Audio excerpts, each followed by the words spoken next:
বিচারপতি হিসেবে তার 6 মাসের মেয়াদ শেষ হওয়ার আগেই অবসর নিয়ে বিজেপিতে যোগদান কলকাতা হাইকোর্টের বিচারপতি অভিজিৎ গঙ্গোপাধ্যায়। 2024 সাল লোকসভা ভোটে তমলুক কেন্দ্র থেকে অভিজিৎ গঙ্গোপাধ্যায়কেই প্রার্থী করেছে বিজেপি। এরপর তিনি অন্য প্রার্থীদের মতোই তমলুকের বিভিন্ন প্রান্ত চষে বেড়াচ্ছেন, মন্দিরে পুজো দিচ্ছেন, কিন্তু তার বিরুদ্ধে মিডিয়ার সঙ্গে দুর্ব্যবহারের অভিযোগ উঠেছে। সম্প্রতি 2রা এপ্রিল মহিষাদল বিধানসভা এলাকায় একটি মন্দিরে গিয়ে তিনি সাংবাদিকদের প্রশ্নে মেজাজ হারান।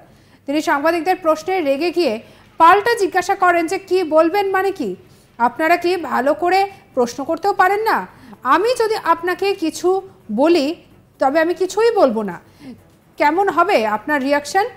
একটা নির্দিষ্ট বিষয় ধরে প্রশ্ন করুন, নিশ্চয়ই উত্তর দেব। কি বলবেন? আমি কিচ্ছু বলবো না। কি বলছেন অভিজিৎ গঙ্গোপাধ্যায়, শুনবো।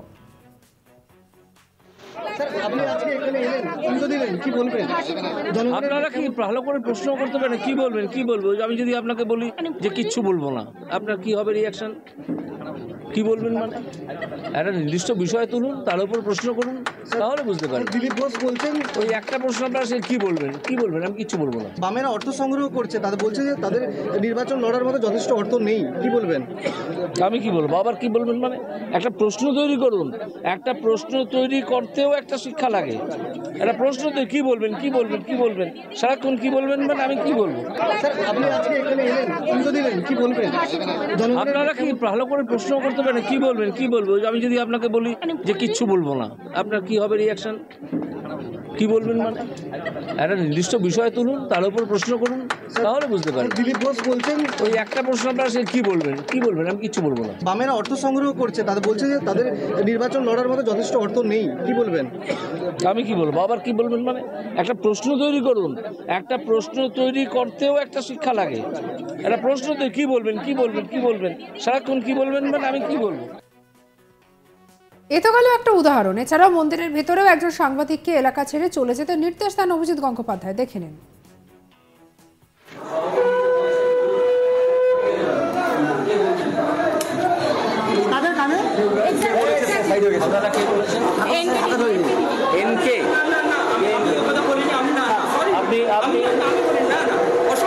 আমি লক্ষ্য করেছি আপনি বলেছেন আপনি এই মুহূর্তে এই জায়গা ছেড়ে চলে যান। না স্যার, অসম্ভব। আমি 2 ঘন্টার আগে আমি আপনার বুথকে বলিনি স্যার, আমি আপনার বুথকে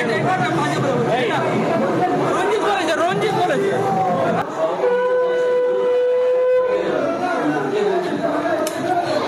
তাদের কানে আপনারা কে বলেছেন?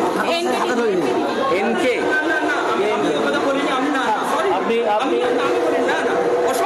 আমি লক্ষ্য করেছি আপনি বলেছেন আপনি এই মুহূর্তে এই জায়গা ছেড়ে চলে যান। না স্যার, অসম্ভব। আমি 2 ঘন্টার আগে আমি আপনার বুথকে বলিনি স্যার, আমি আপনার বুথকে রঞ্জিত বলেছে।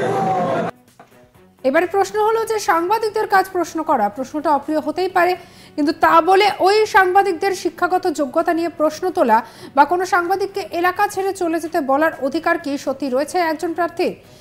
ভোট প্রচারে বেরিয়ে কি সত্যিই কোনো প্রার্থী এটা করতে পারেন? এ বিষয়ে প্রশ্ন করা হলে তৃণমূল নেতা কুণাল ঘোষ বলেন যে আসলে শুভেন্দুর ভাইরাসটা গায়ে লেগে গিয়েছে অভিজিৎ গঙ্গোপাধ্যায়। তিনি বলেন শুভেন্দু যেমন অপ্রিয় প্রশ্ন হলেই বলেন চটিচাটা মিডিয়া, কুণাল বলেন যে এসব তৃণমূল কংগ্রেসে পাবেন না। আমাদের দলের সাধারণ সম্পাদক অভিষেক বন্দ্যোপাধ্যায় সব ধরনের প্রশ্ন নেন। কি বলছেন কুণাল ঘোষ, শুনুন। শুভেন্দু অধিকারীর ভাইরাসটা এসে গেছে।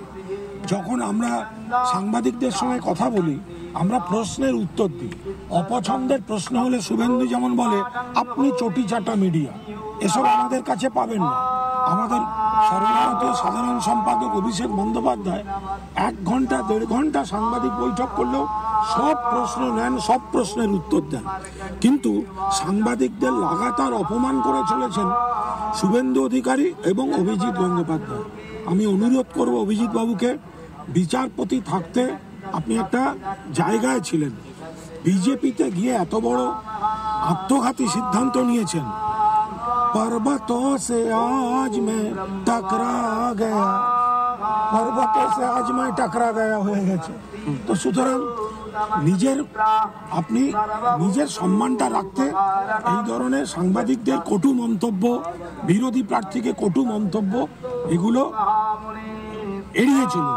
আর শুভেন্দুর থেকে একটু দূরে থাকবেন। শুভেন্দুর কাছাকাছি গেলে ওই এক ধরনের মলম হয় যেগুলো চামড়াকে নিরাপদ রাখে, মলমগুলো একটু মেখে নিয়ে মিশবেন শুভেন্দুর কাছে, তাহলে এই খারাপগুলো বেশি গায়ে ঢুকবে।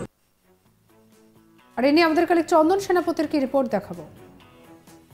ইন্ডিয়ান কনস্টিটিউয়েন্সি অনুযায়ী সংবিধানের অর্থাৎ ভারতীয় সংবিধানের চতুর্থ স্তম্ভ সংবাদ মাধ্যম, এবং আমরা দেখেছি সারা ভারতবর্ষ নয় সম্পূর্ণ এশিয়া জুড়ে কিন্তু সংবাদ মাধ্যমের কর্মী তারা একাধিক ক্ষেত্রে সংবাদ সংগ্রহ করেন।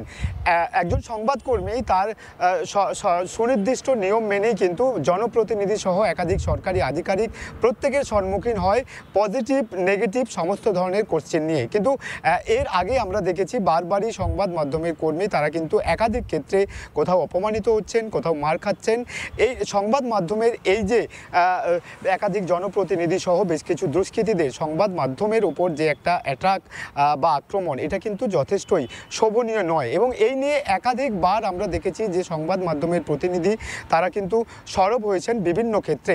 তবে পূর্ব মেদিনীপুর জেলা যেটা কিন্তু আবারও ফোকাসে এলো সংবাদ কর্মীদের সাথে দুর্ব্যবহার। আমরা প্রত্যেকেই জানি যে 2024 লোকসভা ভোটের প্রার্থী ঘোষণার পরে কিন্তু একাধিক প্রার্থী তমলুক লোকসভা কেন্দ্রের একাধিক রাজনৈতিক দলের প্রার্থী তারা কিন্তু ইতিমধ্যেই মাঠে নেমেছেন, তারা তাদের প্রচার চালিয়ে যাচ্ছেন।